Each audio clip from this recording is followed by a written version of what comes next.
Buenas tardes a todos. Muchas gracias por venir a esta charla de Xavi Baile titulada Consideraciones sobre la imbécil ética o el porqué de las discriminaciones. Pensaba hacerla en catalán, pero la verdad es que mi catalán es terrible, así que voy a seguir en castellano. Ayer justamente me pasó algo curioso. Volví a casa, me quedé en un café a tomar el sol. Me encontré con un señor muy mayor que me empezó a contar su vida. Un exlegionario, estaba en Sahara en 1957, hablando con mucha nostalgia de sus épocas gloriosas de joven, y franquista. Le pregunté a un momento si había tenido que matar durante su servicio. Me dijo, yo no mato, disparo balas, las balas tienen que llegar a donde llegan. Le pregunté también si tenía alguna forma de remordimiento por algo. Me dijo, no, cuando sonaba la trompeta, nosotros teníamos que ir corriendo haciendo lo que había que hacer. ¿Qué tal si os digo algo de un nazi bueno? ¿Cómo lo veis? ¿Un violador bueno? ¿Un matarife bueno? ¿Cómo es posible ser buena persona y cometer tales atrocidades? ¿Cómo es posible que haya personas normales, como sería mi abuelo, mi padre, que pueden olvidar cualquier sentimiento ético y exterminar o dañar a otros? En 1961 se empezaba en Jerusalén el juicio de Adolf Eichmann, alto cargo SS, encargado del transporte a los campos de exterminio nazis. Según nuestros criterios morales, un monstruo responsable de millones de muertes. Hannah Arendt, filósofa y politóloga alemana de origen judío, publicó en 1963 las crónicas de este juicio y posteriormente un libro titulado Eichmann en Israel, informe sobre la banalidad del mal. Arendt desarrolló una teoría que provocó mucha polémica a la época. Este criminal nazi no era un monstruo moral, sino un hombre corriente, que describe como un dirigente, funcionario, ansioso por seguir las órdenes, un ser banal, gris, servicial y ciegamente obediente. De hecho, Eichmann fue examinado por 6 psicólogos a la época. Todos lo describieron como un ser perfectamente normal, sin noción de bien o de mal, ni siquiera era antisemita. En resumen, un asesino de masas sin ningún sentimiento de bien o de mal en sus actos, seguía las órdenes. Los experimentos de Milgram y Stanford sobre sumisión a la autoridad que aniquila la posibilidad de un pensamiento ético confirman totalmente la tesis de Arendt. El mal es banal. El mal no es exclusivo de los monstruos. Norval Bilben, en su ensayo El idiota moral, la banalidad del mal en el siglo XX, estudia en concreto el exterminio metódico llevado a cabo por personas normales en apariencia, debido a la apatía moral y al apego a una obediencia ciega. Acabaré con esta frase de Dwight MacDonald. Debemos temer más a la persona que obedece la ley que a quien la viola. Los monstruos somos todos nosotros, cuando no nos cuestionamos nuestros actos y sus consecuencias para los demás, humanos y no humanos. Muchísimas gracias. Esperamos mucho del debate posterior. Queremos muchas preguntas, muchas críticas y, por favor, apagar los móviles. Gracias.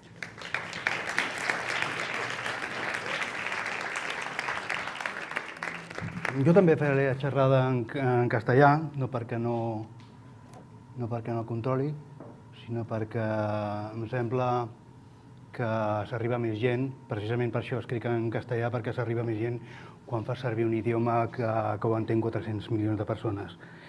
I per altra banda perquè és l'idioma de la meva mare i és molt més fàcil per a mi. Y a partir de ahora cambiamos. Muchas gracias, Audrey, por la presentación. Creo que ha sido más interesante que lo que yo voy a decir. Pero en cualquier caso, ha abierto el tema de la banalidad del mal, que eso es algo como que lo tenemos cotidiano. Nosotros somos un país de farándula que lo único que hace es reírse de Belén Esteban o de Rajoy, pero las políticas y la ética que emanan de ese tipo de comportamientos cuestan vidas humanas en España y fuera de España. Para empezar la charla os voy a pasar un trocito que me gustaría que lo fuerais pasando entre vosotros. Es un trozo de carbón del horno crematorio de Majdanek, en Lublin, de los nazis. Es un trozo de carbón, no tiene nada, no hay ninguna energía ni nada, pero habla mucho de lo que hizo ese carbón. Por supuesto, el carbón no es culpable, sino la gente que metió el carbón ahí, ¿no? Y vamos a hablar de eso, vamos a hablar de los nazis, vamos a hablar de los monstruos, vamos a hablar de las personas que cometen crímenes independientemente de si son punibles o no son punibles, independientemente de si son aceptados o no son aceptados por la sociedad. Si nosotros volvemos a casa, por ejemplo, y encontramos que alguien ha violado, ha matado a nuestros hijos y lo encontramos ahí en ese momento, probablemente lo mataríamos, ¿no? Porque es un acto como muy animal, ¿no? Hay en esa emoción millones de años de evolución. Pero eso no significa que esté bien. Lo hacemos porque, por supuesto, bueno, hay algunos que se entrarían en colapso, pero generalmente lo podríamos hacer, lo cual no significa que esté bien. Desde esa imbecilética, ese tipo de imbecilidad ética, y ahora presentaré la figura de la imbecilética, a la imbecilética que encoge los hombros ante la masacre de niños en Siria, por ejemplo, hay un abismo, y ese abismo vamos a reconocerlo, o voy a intentar que lo veáis en este momento.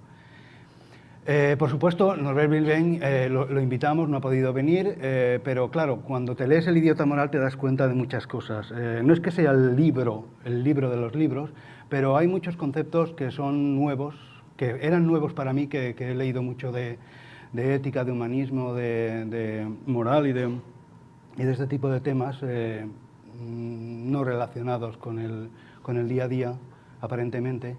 Y hay una serie de conceptos, como mencionaba Audrey al respecto de Eichmann, que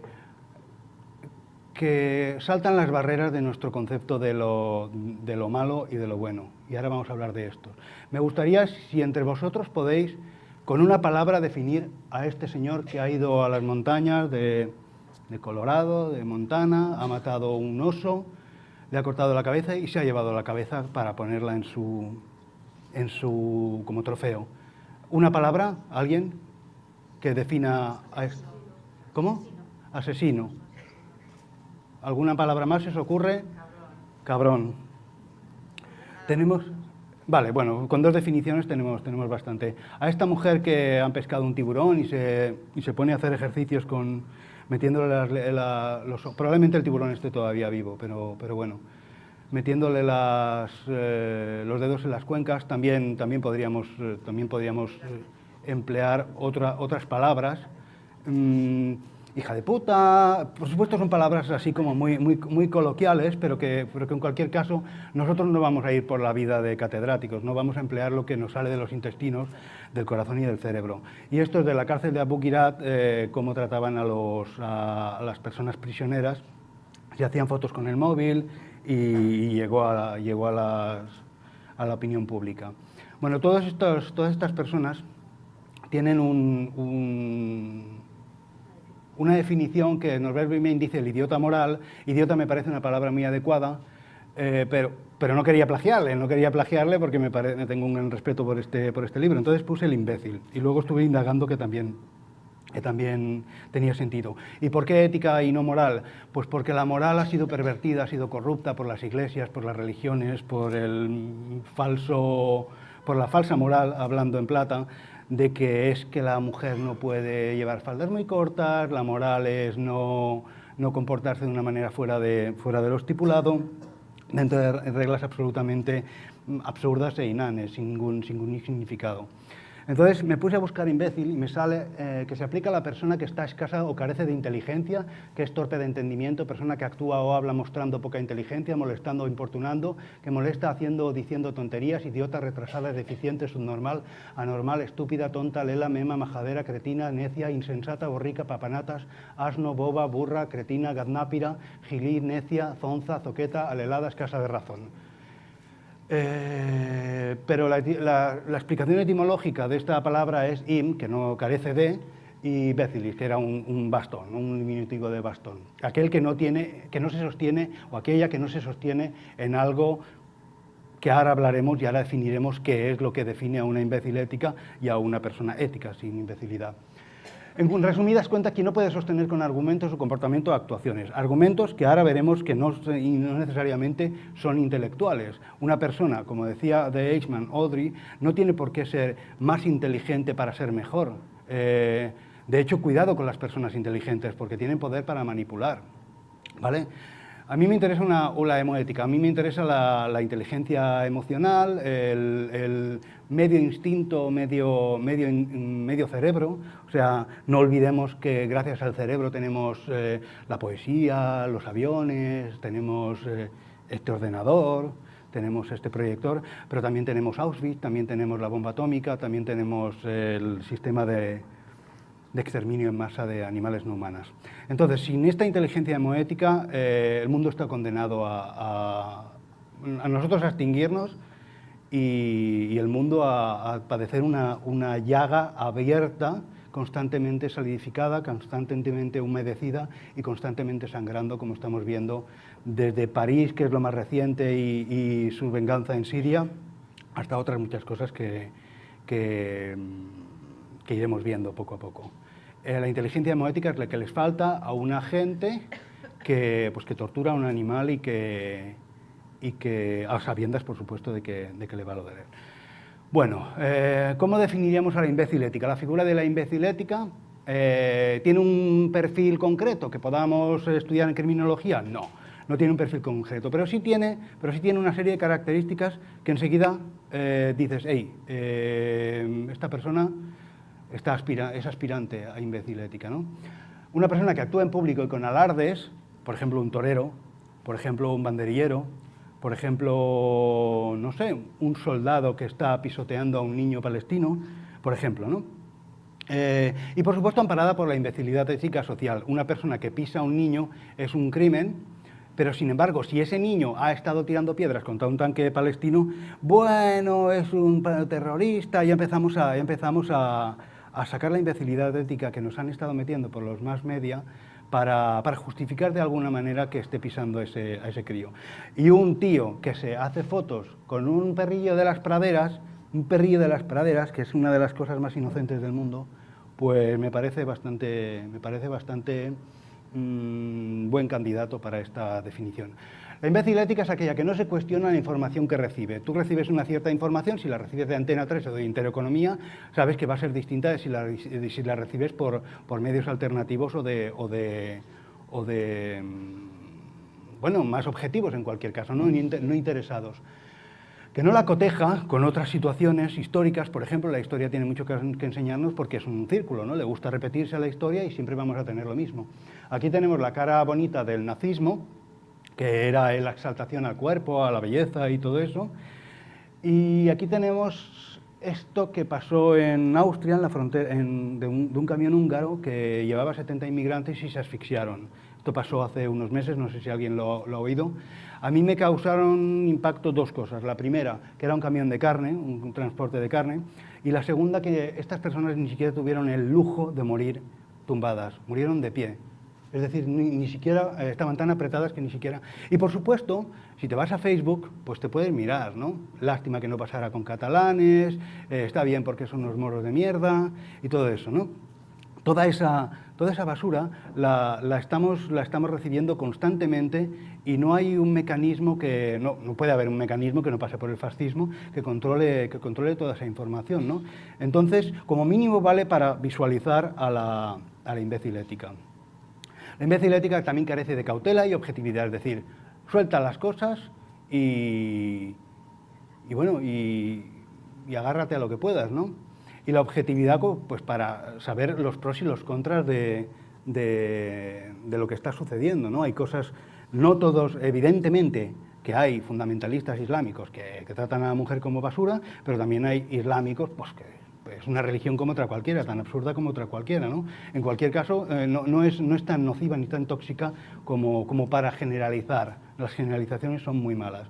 Una mujer que se coge, un artista que se pone una cabeza de un animal, que es una cabeza real de un animal ejecutado, ¿vale? Tan desagradable como si yo cojo a uno de vosotros, os mato, os arranco la cara y me la pongo y me hago una fotito para un selfie para Facebook, ¿no? Pues es tan absurdo como eso. La imbecilética no nace. Nadie es genéticamente imbécil, o sea, todos somos fruto. Evidentemente podemos tener unas tendencias genéticas a ser más agresivos o algo así, o quizás sencillamente una educación traumática o lo que sea, ¿no?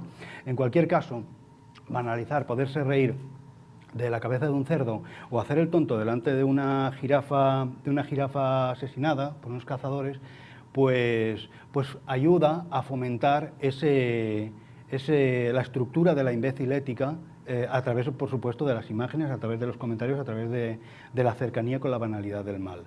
¿Cómo visibilizar a una imbecilética? ¿Cómo podemos pillarla, digamos, pronto?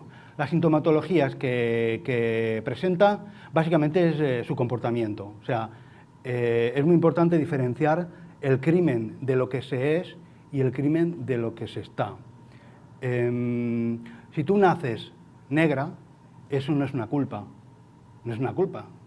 Sencillamente has nacido negra, has nacido mujer, has nacido transexual, has nacido lo que hayas nacido, ¿no? Y está bien que así sea. Pero si tú eres Sarah Palin y te dedicas a conquistar tantos votos como Hitler, porque cogió tantos votos como Hitler numéricamente, y a promocionar el uso de armas, a matar osos en Alaska, a criminalizar a la mujer por ser, y al mismo tiempo jugar al patriarcado haciéndose esas fotos absurdas, pues es muy fácil visualizar a una imbecilética desde este punto de vista. Tendencia a opinar sin razonar. Estoy en Facebook desde marzo. Es un caldo de opinión. Ahí se hace, yo opino ergo sum, ¿no? O sea, no importa si piensas, lo importante es opinar, ¿no? Cuántos likes tienes, sin importar si lo absurdo que estás diciendo es de premio Nobel, ¿no? Entonces, la razón y la opinión son dos cosas diferentes. Evidentemente que la opinión es importante para formar una sociedad común, ¿no? Es la multitud, es la biodiversidad, es la cosmovisión conjunta la que hace una estructura más o menos común de raciocinio y de comportamiento. Evidentemente que la opinión es importante, evidentemente que coartar la opinión es fascista, evidentemente, pero no significa que yo he dicho esto y fíjate, todos me aplauden, señal de que es verdad. Para nada. Aquí tenemos en un bar racial de Estados Unidos, una gente que se dedicaba a sentarse en el bar acompañado de negras, y bueno, lo que sucedía después es que tenemos aquí a todo el abanico de imbéciles éticas haciendo lo único que saben hacer, de imbecilidad ética. Y aquí tenemos a un señor que es incapaz de caminar 5 kilómetros y que necesita torturar a un burro para sentirse mejor o para lo que sea. Ningunear a las víctimas bajo pretextos como tradición, cultura, costumbre, eso lo habéis seguro visto por todas partes porque el movimiento animalista se centra mucho en la tauromafia, y hablar de una tradición como algo bueno, una tradición puede ser una tradición, ¿no? Puede ser adicto a algo que ha sucedido durante tiempo. La gente católica se basa en un libro escrito hace 2000 años. No tiene nada que ver lo que pasó hace 2000 años con lo que hay ahora, aunque hay cosas buenas en la Biblia, también tengo que reconocerlo. Y la costumbre, ¿no? El hecho de que hemos talado árboles desde siempre, pero no es lo mismo talar una secuoya de 1500 años y luego hacerse una foto orgulloso de que te has cargado un ser tan excepcional, digamos. Por supuesto no hay un dolor, pero bueno, hay una pérdida ecológica importante, ¿no? Entonces, la tradición es una de las cosas que la imbécil ética acostumbra a usar como si fuera una muleta, como si fuera una silla, y se lo suelta tan pancho, y claro, evidentemente luego le dan el premio de las artes al cordobés, ¿no? Claro que le van a dar por tan tradicional que es, en un país tan tradicional como el nuestro. ¿Qué vamos a hacer? Esto es muy interesante. Disolución de la gravedad del crimen en el marco de otro infringimiento considerado peor. Es decir, ¿por qué os preocupáis de los pececitos? ¿Por qué os preocupáis de los cerditos? ¿Por qué os preocupáis de los perritos? Si los niños están trabajando en América Latina desde que tienen 2 o 3 años. Pues lo uno no quita lo otro, caballero. O sea, si tú eres de Greenpeace, dices, yo ayudo a la ecología, pues puedo votar a la Falange. No, lo uno y lo otro y lo otro y lo otro. En eso se basa el humanismo, en ser antifascista, en ser antisexista, en ser antiespecista, en todo. Y si os parece demasiado, espérate que aún empiezo a sacar temas. Hay muchas cosas que todavía tenemos pendientes en nuestra sociedad. Entonces no podemos cubrir con una vulneración, no podemos cubrir una vulneración con algo bueno que nosotros hayamos hecho, ¿no? Aquí he puesto el caso de los obispos de estos que les gusta disparar y de eso, de banalizar, o sea, este pez se está muriendo, tiene la cresta para arriba, significa que todavía está vivo, está muriendo, se está asfixiando, ¿no? Imaginaros que un pulpo gigante, son muy inteligentes, os cogen el agua, os dejan el fondo y os empieza a hacer y tú te estás ahogando, ¿no? Y te empieza a dar besitos. En el mundo de los pulpos, por supuesto, no sería tan absurdo porque nosotros tenemos el récord de estupidez, pero en cualquier caso sería tan absurdo como eso. Te estás muriendo y te están haciendo broma, ¿vale? Entonces, eso es una banalidad del mal bastante potente. Lo segundo, disolución de la gravedad del crimen, lo mismo. Estos son unos soldados de la resistencia polaca en Varsovia, en el 44, que tienen una cabeza de un caballo. Nosotros somos grandes patriotas, grandes defensores contra los nazis, somos unos grandes activistas, por lo tanto nos podemos reír de este caballo muerto. Y eso, por supuesto, delata la imbécil ética. Comportamiento disruptor aleatorio. Esto, que un niño trabajara como esclavo en Zaragoza, nos parecería brutal. Pero como pasa en, no sé dónde, Bolivia o parece, o Colombia, no sé, algún país de estos, de América Latina y Central, esto es normal, ¿no? Allí empiezan a trabajar con 2 o 3 años, en algunas situaciones. Entonces, esa capacidad de accionar como un interruptor, clic, clic, ahora sí, ahora no, también delata a la imbécil ética. Nos parece tremendo que la gente trabaje en condiciones infrahumanas en España, porque eso no sucede porque estamos en España, ¿no? Hemos conseguido ser varones blancos, patriarcado, moralidad, lo tenemos todo, ¿no? Y dinero, sobre todo.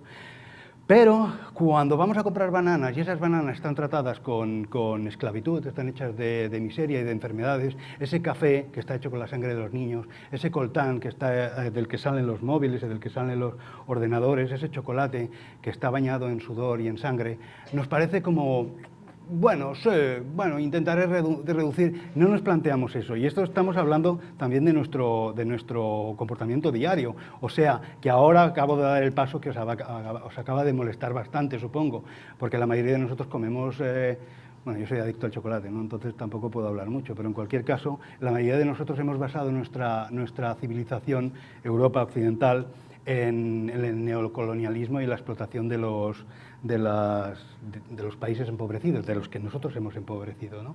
Entonces, esa capacidad esa disrupción que hacemos de que esos niños son menos valiosos que los nuestros, nos delata como imbéciles éticas, ¿vale? Entonces, cada una que coja su culpa y haga con ella algo. Lo mismo una persona que no sea vegana, ¿no? No os voy a hablar de veganismo, pero también podemos meterlo dentro del saco. Es decir, matar para placer, porque una banana no es necesaria, por ejemplo, ¿no? Lo mismo, chicas que luego van a practicar sexo con esto es de zoofilia, una página de zoofilia, o esta imagen que salió este año en no sé en qué fiestas de Valencia, creo que era, el padre que le enseña al hijo orgulloso al toro muerto. Esquizofrenia moral, es decir, esa capacidad, que es lo mismo que un comportamiento disruptor aleatorio, de una manera gestionada ya desde un punto de vista más psicológico, es decir, como enfermedad, una enfermedad por supuesto en un porcentaje muy bajo, ¿no? Que es que no tienes una visión objetiva de la realidad, sino que tienes una visión parcial, que crees que los animales no sufren, porque lo crees, porque así está bien que lo creas, ¿no? Que te puedes permitir esto, lo mismo, ¿no? De burlarse de un de un animal que está muriendo, lo mismo que un nazi de una aldeana ucraniana, creo que era, o lituana, ahorcada, ¿no? La doble moral también es otra de las visualizaciones de la imbécil ética, es decir, la doble moral más sencilla del mundo, ¿no? Acaricias un perro, matas un cerdo. Acaricias un niño ario, pero como Hitler, y luego, pero luego eliminas a los gitanos, ¿no? Soy mejor porque acaricio a un perro, pero no tengo ningún problema en comerme a un pollo, por ejemplo, ¿no? Soy mejor porque amo a mi familia en Estados Unidos, que viven en Massachusetts, pues como se diga, y los quiero muchísimo, pero esto que tengo aquí es un montón de carne con una forma más o menos humana. Esa doble moral que permite condenar a unos y salvar a otros. La doble moral corrupta, que es lo que vemos en la boquería, por ejemplo, ¿no? Unos muñequitos de unos cerdos felices y al fondo unos cerdos no tan felices. Incapacidad de crear. La imbécil ética también se caracteriza, según mi punto de vista, por una incapacidad, y eso se abarca a todo el espectro de la sociedad, incapacidad de imaginación. No tienen imaginación para imaginarse, para crear en su imaginario un mundo mejor, ¿no? Esto está como está y, bueno, aún gracias que no nos matan a todos, ¿no? O sea, no son capaces, y aquí he puesto unas monjitas porque me parece muy adecuado, gente que todavía anda pensando que el mundo salió hace 6.000 años, ¿no? Entonces, la necesidad de llenarse con lo existente. Me cojo esto porque me parece adecuado. ¿Para qué cuestionarse? ¿Para qué hacer un cuestionamiento o forzar un criterio, o forzar la creación de un criterio cuando ya tenemos todo atado y bien atado, ¿no? Otra de las visualizaciones es la inadaptación o el miedo a los cambios. Esta es los que se oponían al sufragio universal para las mujeres en Estados Unidos, pues que no solo criticaban y cuestionaban el hecho de que la mujer debiera votar, todos sabemos que la mujer es entre animal y ser humano, una cosa como inferior, entonces ¿cómo va a votar? Si es lo que tiene que hacer es pintarse los labios, ¿no? E incluso formaron ligas. Hay varias, creo recordar que vi varias, o al menos varias sucursales de la misma liga. Directamente se oponían a eso. Una de las responsables de que nosotros tengamos empatía con otros seres humanos, con otros animales, son las neuronas Kubeli o neuronas espejo, las que nos hacen reconocernos en los demás, ¿no? Es un alter ego, por así decirlo, ¿no? Pero esto tiene una trampa, y es que actúan, la empatía, que viene de Pathos, el otro día lo hablaba con Alicia, viene de Pathos, consiste en empatizar, en compadecer, es decir, no se trata de la piedad, se trata de compadecer, de padecer con la otra persona, pero no hasta el punto, según últimamente he estado reflexionando, he oído voces por ahí, no hasta el punto de considerar que el padecimiento es solamente lo único que recibimos de los demás. También recibimos el placer, también recibimos el saber, sé que te duele en un brazo, por lo tanto no te voy a dañar. Primera lectura. Segunda lectura, sé que te duele en el brazo, por eso te voy a dañar, para obtener información o lo que sea. O sea que la empatía puede funcionar también. Lo mismo para abrazar a un elefante o lo mismo para pegar, que un niño judío pegue a una mujer palestina, o todo lo que estamos viendo por aquí, ¿no? O sea que la empatía es una doble trampa en algunos momentos porque permite... Evidentemente vamos a coger el término bueno, vamos a coger y vamos a promocionar el término bueno que hace que la empatía signifique, estoy mirando solo a este lado, pero también voy a mirar a este lado, que hace que signifique que nosotros nos sintamos en el lugar del ser vulnerado, ¿no? De la víctima. En ese momento que nos sentimos de parte del ser vulnerado, evidentemente que con cada vida salvada, el Talmud dice que quien salva una vida se salva el universo. Evidentemente, no pasa absolutamente nada si ahora estalla una bomba y nos morimos todos aquí. Saldría en algún periódico y ya está, pero no pasa absolutamente nada. Incluso a la Tierra le iría mucho mejor sin nosotros, ¿no? Pero cada persona, cada una de vosotras, sois un mundo irrepetible, sois un universo irrepetible, lo mismo que el de una jirafa, un elefante, un cerdo, un perro o un pez. Son mundos irrepetibles y ahí es donde estamos hablando desde el punto moral, desde el punto ético de las no vulneraciones que abarcan desde lo humano hasta lo no humano. Y entonces la empatía nos va a ayudar a esto, pero sin olvidar que la empatía en sí no es un fin, sino sencillamente es un herramienta. La imbécil ética se caracteriza también como bueno, una persona que cree en la ley como la máxima regulación que puede existir entre nosotros, como si entre nosotros no existieran los abrazos, los diálogos, el darse dos tortas, que también es muy sano algunas veces, ¿no? O sea, no siempre, no estoy promocionando la violencia, pero en algún momento puede solventar alguna situación, y eso lo digo porque ya vamos por 60 y tantas las mujeres matadas este año por violencia machista. Entonces, estamos viendo aquí unos policías que detienen a las sufragistas americanas. Audrey ha hablado de Eichmann como una persona que seguía las órdenes, como si eso fuera bueno por el hecho de ser... por el hecho de estar codificado, ¿no? Hay gente que necesita un decálogo, ¿no? Los 10 mandamientos, hay gente que necesita un código civil, un código penal. Bueno, pues es un error. Precisamente los cambios que han existido desde el principio de la civilización, desde todas las civilizaciones, hasta ahora han venido por mano de la desobediencia civil. Entonces, los orígenes, el motivo de ser de la imbécil ética. ¿Por qué la imbécil ética es como es? Porque, yo qué sé, la han echado un chemtrail y nos ha contaminado, porque Belén Esteban habla demasiado por la televisión. ¿Por qué existe la imbécil ética? Bueno, el primer concepto es que el bien y el mal no existen, no son relativos. Es decir, bueno, sí, esto es así, pero también tenemos esto. Entonces, siempre resulta que es la lectura de lo que hacemos, la opinión, que hablaba del Facebook, como máximo exponente de nuestro sistema de valores. Pues no, la opinión es solo la opinión. Y el bien y el mal, como decía antes, en el ejemplo me gusta mucho ejemplificar, en el ejemplo de que llegamos a casa y matamos al violador de nuestro hijo, evidentemente que lo hacemos, incluso creo que desde el punto de vista psicológico es bastante sano, aunque no te vaya a devolver a tu hijo. Sin embargo, está mal. Está mal porque has arrebatado la vida a una persona, ¿vale?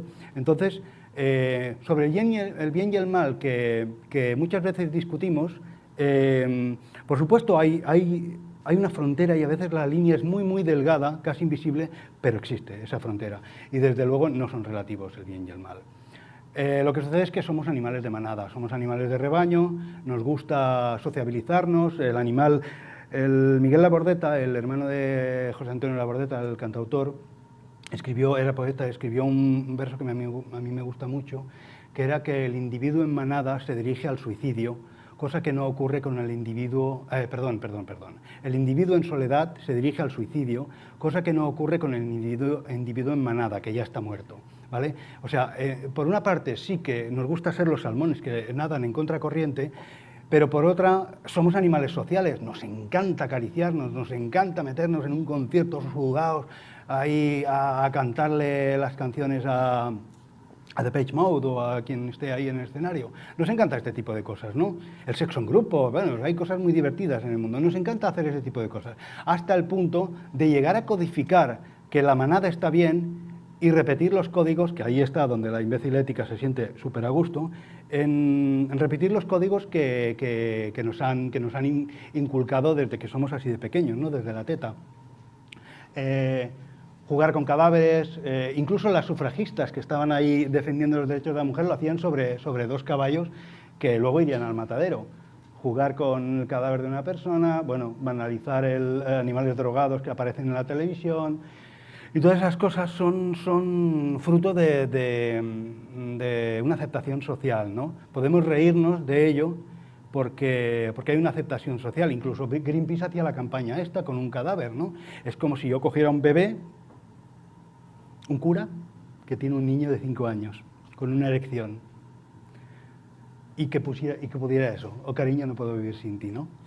Pues sería bastante peliagudo, sería bastante repugnante, ¿no? Y eso que el bebé estuviera vivo, si estuviera vivo.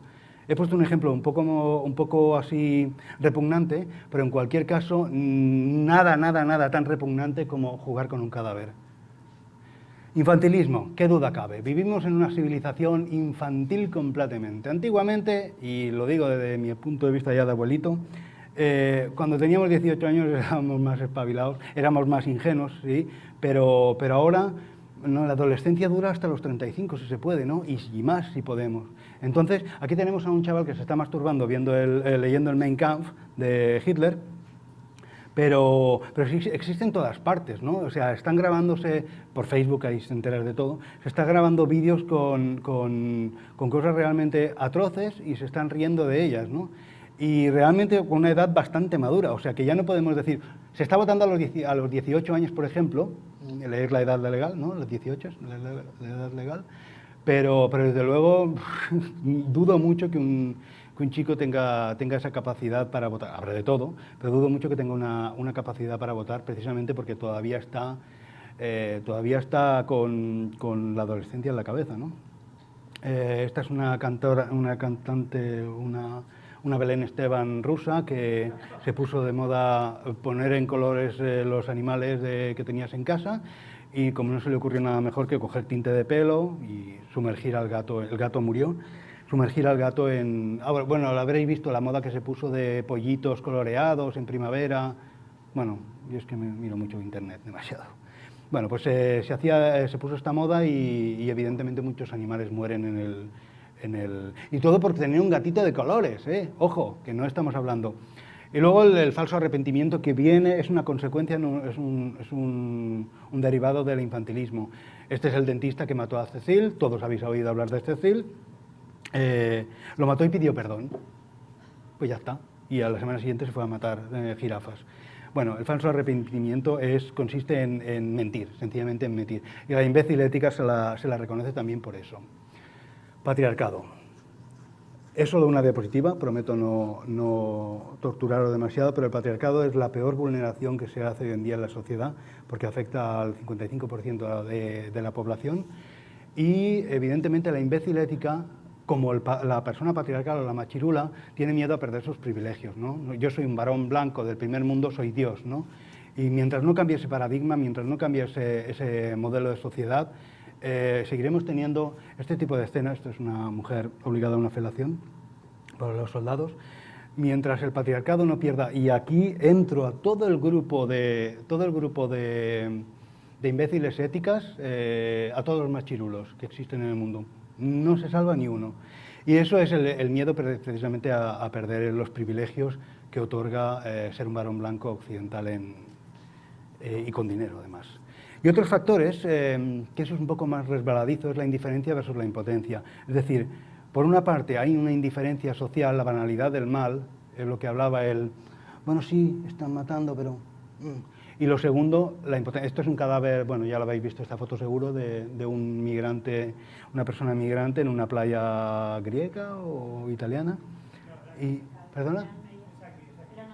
¿Es aquí? Bueno, da igual, no... Vale, gracias, no lo sabía.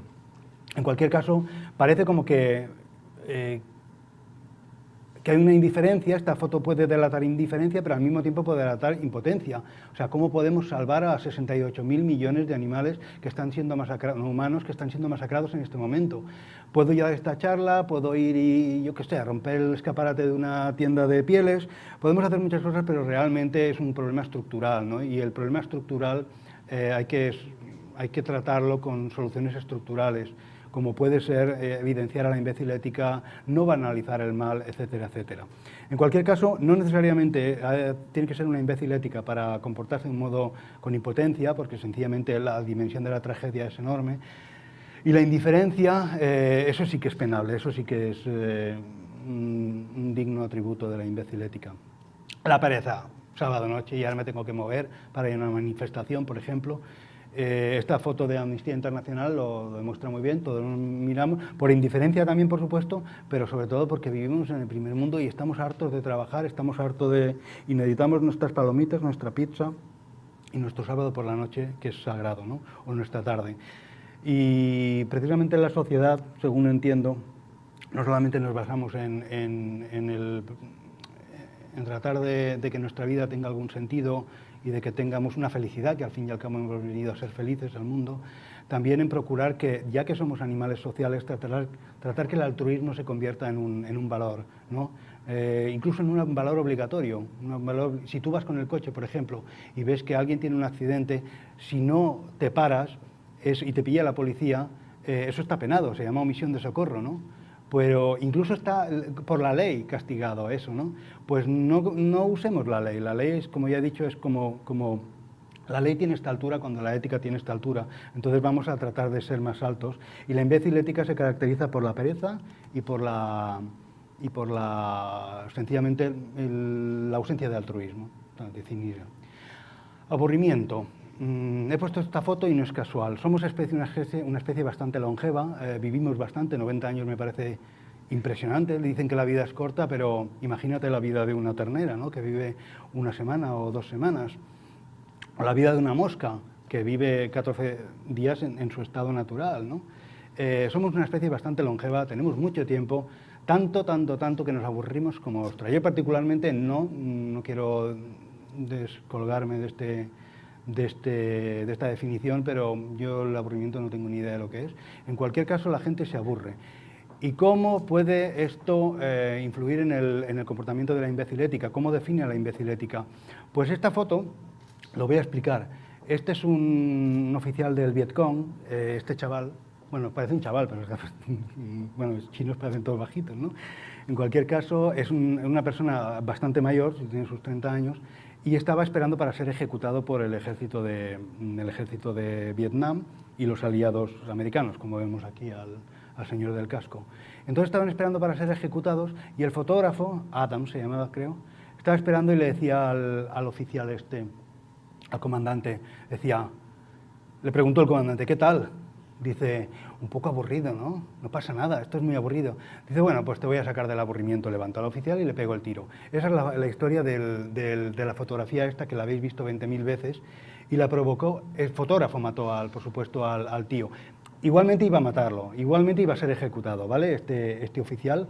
En cualquier caso, explica un poco que como no pasa nada, hay que provocar las cosas para que pase algo a costa de quien sea. Y no es así. La imbécil ética se comporta así, pero no debería ser así. Por supuesto, perversión. No vamos a hablar solamente de víctimas. La imbécil ética es una víctima de educación, es una víctima de la sociedad, o es una víctima de las circunstancias. Hay una perversión también. Hay gente que para crucificar a un perro, por ejemplo, o para hacer esto se puso de moda en Estados Unidos el año pasado, hace un par de años, que eran los animales que estaban atropellados en la carretera, les colgaban un globo que ponía Get Well Soon, es decir, ponte pronto enseguida, ponte bien enseguida, que te recuperes pronto, ¿no? Y eran animales muertos, ¿no? Pues los norteamericanos se lo pasaban muy bien haciendo esto, con todo tipo de tejones, perros, aquí como una cierva es. O sea que también hay un componente, o sea, hay que ser perverso, hay que ser una imbécil ética con todas las de la ley para hacer este tipo de cosas. La locura, que eso ya escapa un poco al control, o sea, para combatir la imbecilidad ética no se puede actuar sobre cada persona, sino evitar los mecanismos que hacen que la imbécil ética actúe, ¿no? Es decir, poner de alguna manera, de muchas maneras, no de alguna, de muchas maneras coto a esos desmanes, de alguna manera, ¿no? Este es un soldado del ejército ruso que le corta la cabeza a un perro pues, para hacerse la foto, y estos son guardianes de Bergen-Belsen. Falta de sensibilidad y compasión también entra como elemento de descripción de la imbécil ética, desde ponerse unos testículos de un ciervo, como hizo un político mallorquín, en la cabeza y hacer el tonto también, patear una lechuza que saltó al campo, el traje de carne cruda que hizo Lady Gaga, y asistir a la ejecución pública de unos negros. Podía haber puesto en Cataluña, porque en Cataluña hace 100 años se ejecutaban en el garrote vil a las personas, iban los críos con la merienda y era un espectáculo público. Algún día tengo que buscar fotos de esas para no irnos tan a Alabama y centrarnos más en lo que pasó en Barcelona. Desincronización temporal. La imbécil ética a veces tiene un problema de adaptar o modernizar su punto de vista. La historia está muy bien porque nos enseña, pero cuando en la historia pasan cosas tan terribles como la European Tour de Adolf Hitler, con todos los países que fue invadiendo, y este chaval, ebrio probablemente, empieza a jactarse de eso, tiene un problema de que no sabe, en cierta manera, en qué mundo vive. Las conclusiones que yo he ido sacando, las que espero enriquecer con lo que vayamos ahora a ir comentando en el debate y en las apreciaciones o en las cosas que tengáis que criticar a lo que ha dicho, es si es la imbécil ética una consecuencia de la sociedad, si tenemos una responsabilidad individual o no, o es la sociedad que nos pervierte y nosotros somos el buen salvaje de Rousseau, ¿no? La sociedad actúa de una manera muy curiosa. Este es un experimento, estoy en contra de la vivisección, por supuestísimo, pero es un experimento de los años 70, en el boom de la tortura a las no humanas en laboratorios, que ponían una madre artificial de metal, como vemos, pero que tenía leche, ¿vale? Tenía alimento, y otra madre, bueno, son en una protoconcepción del mundo como tiene este monito, no define lo que es madre, sino calor, alimento, ese tipo de cosas, ¿no? En cualquier caso, ponían una felpa y a pesar de que el mono estaba muy hambriento, no se iba al muñeco que tenía leche, sino iba al muñeco que estaba calentito, ¿vale? Porque le recordaba a su madre. Pues así funciona la sociedad. No nos da alimento.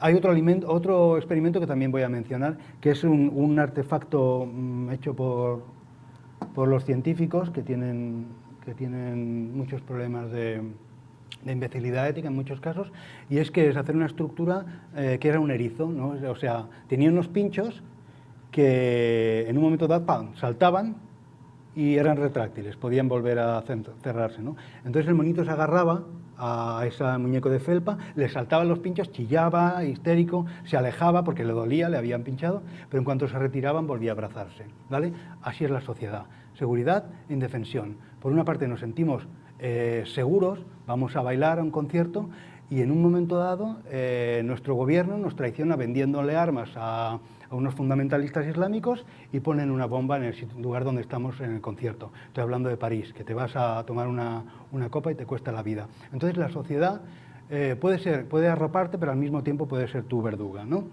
Dependiendo, si eres una persona normal aceptada por la sociedad, no hay ningún problema, pero si eres una persona migrante, transexual, que dices muchos tacos, vegana, olvídate de ser aceptada por la sociedad, ¿no? Entonces la sociedad es ese muñequito que saca los pinchos y te pincha.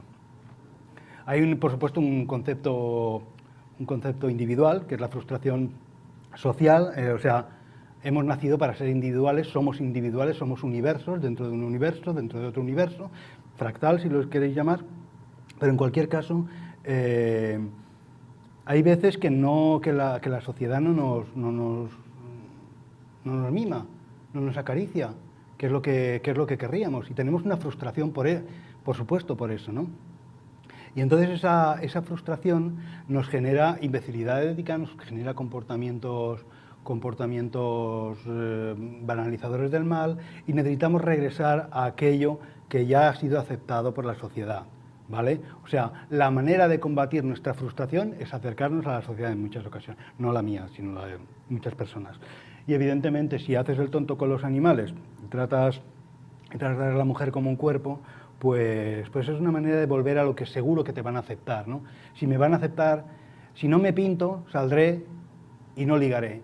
Si me pinto, saldré y ligaré. Pues como quiero ligar, me pinto, ¿no? Es un ejemplo.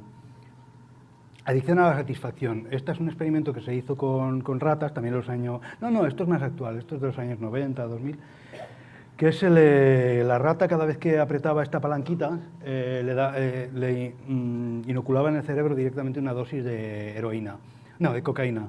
Entonces la rata decía, uy, qué bien me lo estoy pasando, y seguía apretando. Uy, qué bien me lo estoy pasando, y seguía apretando, hasta tal punto que se pasaba todo el día apretando, y por supuesto moría de sobredosis, ¿no?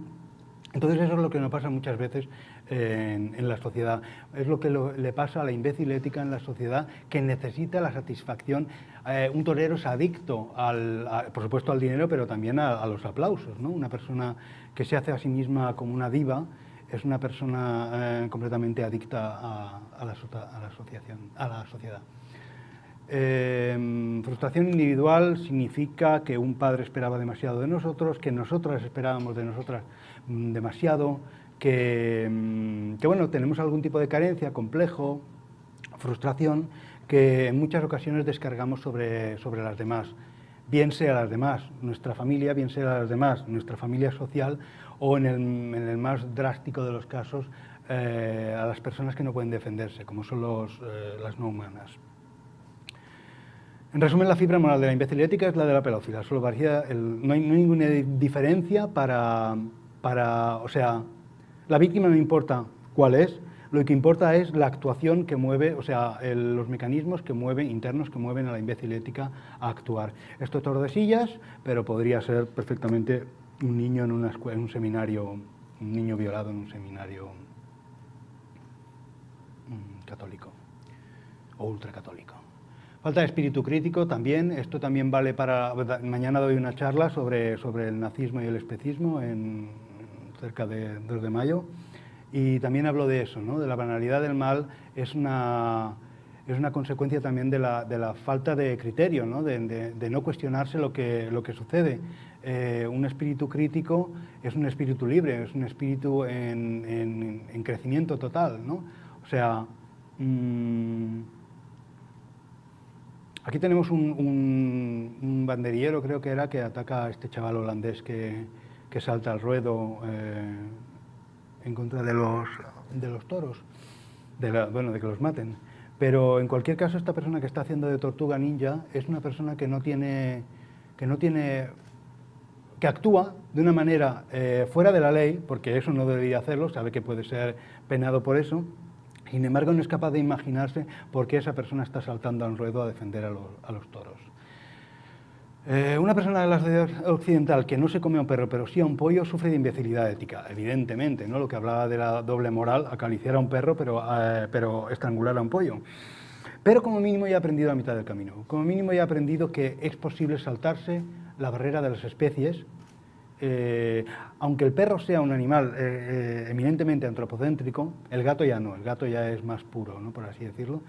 Pero en cualquier caso ya tenemos una parte del camino. A mí me interesa mucho la gente que ya está en el camino, la gente que ya es activista, porque pueden comprender otro tipo de comportamiento, pueden comprender otro tipo de códigos más basados en la ética y no en la política solamente, en la economía o en la cultura. Y para ilustrar esto que estoy diciendo, pongo lo contrario, precisamente, ¿no? Que también torturamos nuestros perros y gatos, ¿no? Quiero decir que toda regla tiene su excepción, pero en cualquier caso quería mostrar que sí, que en este mundo, en esta sociedad occidental, los perros y los gatos y los hámsters y tal tienen más valor que los animales que tenemos en el estómago. Hay una película que se llama The Brave, interpretada por Marlon Brando y Johnny Depp, en el cual Marlon Brando interpreta a un magnate súper rico que no puede moverse de una silla en la que está sentado y le propone a Johnny Depp, que hace el papel de un indio en una reserva, que tiene una familia numerosa, que tiene un montón de problemas económicos y que no puede pagar, le propone que, mediante un intermediario, que se deje torturar durante unas horas, durante unos días, hasta la muerte. Y luego, es una película que recomiendo, la vi hace 1.000.000 de años, una película que recomiendo y que tiene su escena, su apogeo al final, cuando él acepta, para que su familia viva, para que su familia no se vaya a la calle, para que su familia tenga una vida más o menos digna por sus hijos, acepta ser matado para recibir ese dinero. Y al final se lo explica al Marlon Brando por qué lo hace. Y es que se está muriendo, le quedan 3 meses de vida y la única satisfacción que tiene es ver morir a otros antes que él. Tenemos un problema con la tanatología, tenemos un problema con aceptar nuestra propia muerte. Y vamos a morir, todos. En esta sala vamos a morir, tarde o temprano vamos a morir. Así que vamos a hacerlo lo más dignamente que podamos. Vamos a hacerlo sin provocar la muerte de otras personas, sin que nuestra vida cause sacrificios absurdos a otras personas. Y peor, si somos tan mezquinos como este personaje de Marlon Brando, que disfruta, que es feliz sabiendo que otros morirán antes que él. Claro que otros morirán antes que nosotros. Y ya para acabar, me gustaría también las resoluciones que emanan de este discurso y que generan una serie de cuestiones, generan una serie de reflexiones y que las vais a dar ahora durante el debate. Yo propongo la ética universal, una ética que sea para todos los animales sintientes, con mecanismos que eviten que la imbécil ética actúe, esté donde esté, incluso si somos nosotros, también puede ser un mecanismo que nos coarte a nosotros, ¿no? que nos inhiba. Y ya para ejemplificar, lo he hecho al revés, y ya para ejemplificar es Peter Singer escribía en un libro, no soy especial fan de Peter Singer, pero dice algunas cosas interesantes. Él es profesor de ética y en una de las clases les dijo a sus alumnos, estamos en un barco, una balsa, y es una balsa, pues una balsa inflable y tiene una determinada capacidad, ¿no? Y estamos cuatro personas humanas y una persona no humana, un perro, ¿vale? Y estamos esos cinco, pero la balsa no aguanta. Es un perro, un dogo, ¿vale? Un perro grande, para que no digáis que un caniche aguantaría. La balsa se está hundiendo, está entrando agua, entonces tenemos que tirar a una persona, ¿vale? Hay un hombre mayor, un hombre joven, una mujer y un niño.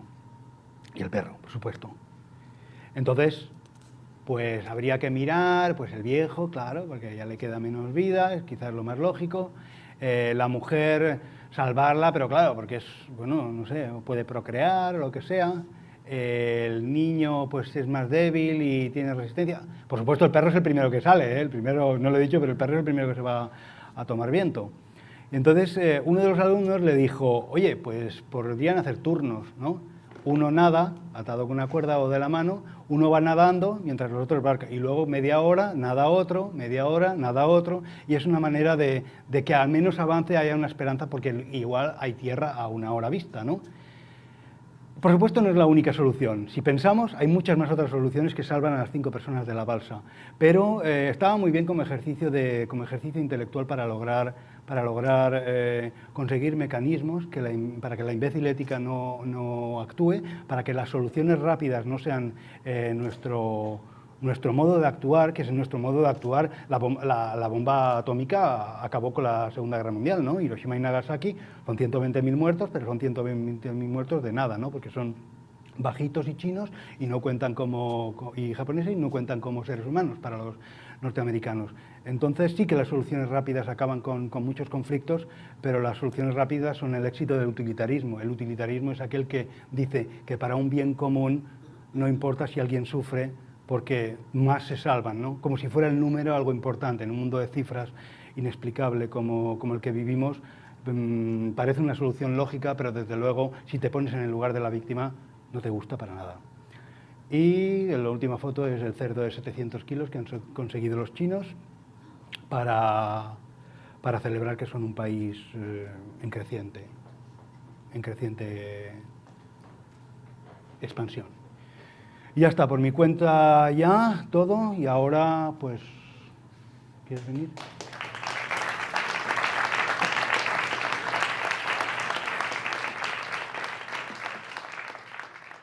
Bueno, ¿cómo lo veis?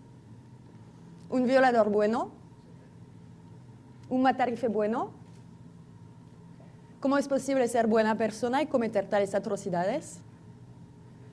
¿Cómo es posible que haya personas normales, como sería mi abuelo, mi padre, que pueden olvidar cualquier sentimiento ético y exterminar o dañar a otros? En 1961 se empezaba en Jerusalén el juicio de Adolf Eichmann, alto cargo SS, encargado del transporte a los campos de exterminio nazis. Según nuestros criterios morales, un monstruo responsable de millones de muertes. Hannah Arendt, filósofa y politóloga alemana de origen judío, publicó en 1963 las crónicas de este juicio y posteriormente un libro titulado Eichmann en Israel, informe sobre la banalidad del mal. Arendt desarrolló una teoría que provocó mucha polémica a la época. Este criminal nazi no era un monstruo moral, sino un hombre corriente, que describe como un dirigente, funcionario, ansioso por seguir las órdenes, un ser banal, gris, servicial y ciegamente obediente. De hecho, Eichmann fue examinado por 6 psicólogos a la época. Todos lo describieron como un ser perfectamente normal, sin noción de bien o de mal, ni siquiera era antisemita. En resumen, un asesino de masas sin ningún sentimiento de bien o de mal en sus actos, seguía las órdenes. Los experimentos de Milgram y Stanford sobre sumisión a la autoridad que aniquila la posibilidad de un pensamiento ético confirman totalmente la tesis de Arendt. El mal es banal. El mal no es exclusivo de los monstruos. Norbert Bilben, en su ensayo El idiota moral, la banalidad del mal en el siglo XX, estudia en concreto el exterminio metódico llevado a cabo por personas normales en apariencia, debido a la apatía moral y al apego a una obediencia ciega. Acabaré con esta frase de Dwight MacDonald. Debemos temer más a la persona que obedece la ley que a quien la viola. Los monstruos somos todos nosotros.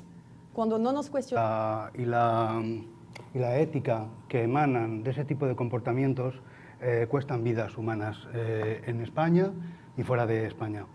Para empezar la charla os voy a pasar un trocito que me gustaría que lo fuerais pasando entre vosotros. Es un trozo de carbón del horno crematorio de Majdanek, en Lublin, de los nazis.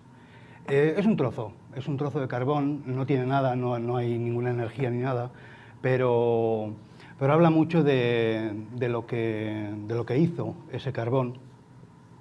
Por supuesto, el carbón no es culpable, sino la gente que metió el carbón ahí, ¿no?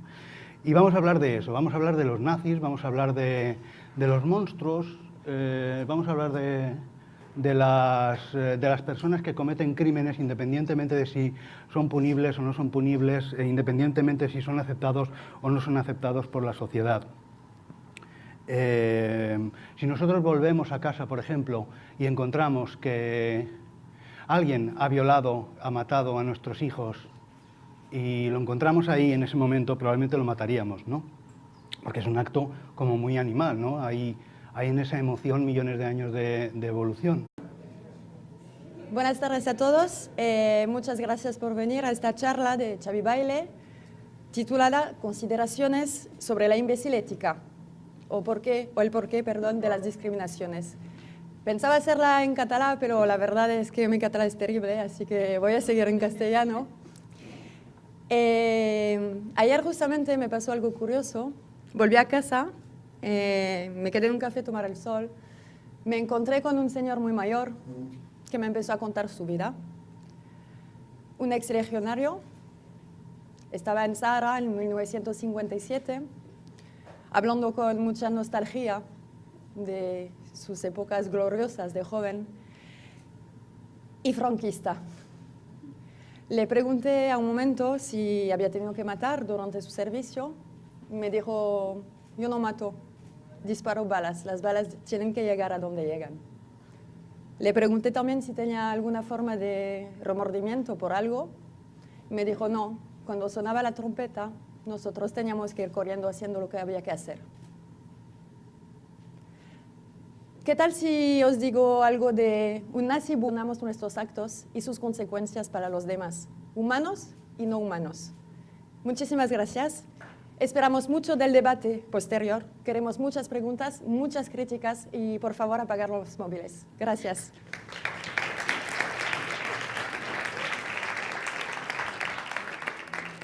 Jo també faré la xerrada en castellà, no perquè no controli, sinó perquè em sembla que s'arriba a més gent, precisament per això escric en castellà, perquè s'arriba a més gent quan fas servir un idioma que ho entén 400 milions de persones.